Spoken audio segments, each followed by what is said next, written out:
दुनिया में हर इंसान चाहता है कि उसे सुंदर दुल्हन मिले, लेकिन सोचिए अगर शादी के बाद घूंघट उठाते ही वो दुल्हन भूतनी निकले तो आपका क्या हाल होगा।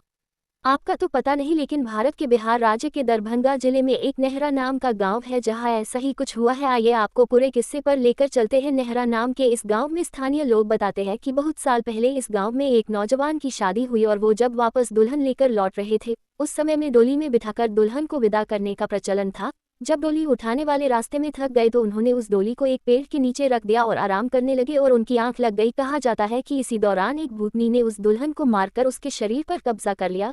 इस वाकये के बारे में किसी को भी पता नहीं चला और डोली दूल्हे के घर पहुंच गई। रात को जब दूल्हा सुहागरात में अपने कमरे में गया और जैसे ही दुल्हन का चेहरा देखने के लिए घूंघट उठाने लगा तो अचानक उसे जोरदार प्यास लगी और पानी पीने की इच्छा जताई। तो उस दुल्हन ने वहां बैठे बैठे अपने हाथ लंबे कर कुएं से पानी का लोटा भर लाए। इतना देखते ही दूल्हे के होश उड़ गए और वो जमीन पर गिरकर बेहोश हो गया। और जब उसे होश आया तो उसके सामने उसकी दुल्हन एक भूतनी के रूप में बैठी थी और उसने दूल्हे से कहा कि मां, मेरा राज जान चुके हो, इसलिए तुम्हारे पास मैं नहीं रह सकती और ऐसा किया तो तुम्हारी जान जा सकती है। मैं इस गांव में एक दुल्हन की तरह आई हूँ और आज से ये सारा गांव मेरी निगरानी में रहेगा। सारे गांव वालों को बता देना कि वो अपने घर में रखा चूल्हा अगर उत्तर में हो तो उसे दक्षिण में रखे, जिससे गांव उन्नति और विकास करेगा। भूतनी के ये कहते ही वो गायब हो गई और उस दुल्हे ने सारी बात गांव वालों को बताए और सारे गांव वालों ने चूल्हे की दिशा में कर दी। शास्त्रों में बताया जाता है कि चूल्हे को दक्षिण में रखना अशुभ माना जाता है क्योंकि भूतों और यम की दिशा दक्षिण दिशा होती है। सामान्य चूल्हे को कहीं भी इस दिशा में नहीं रखते, लेकिन इस गांव के लोग कहीं भी चले जाए लेकिन अपने घर के चूल्हे की दिशा दक्षिण में Like, ही share, रखते हैं। comment and subscribe my channel.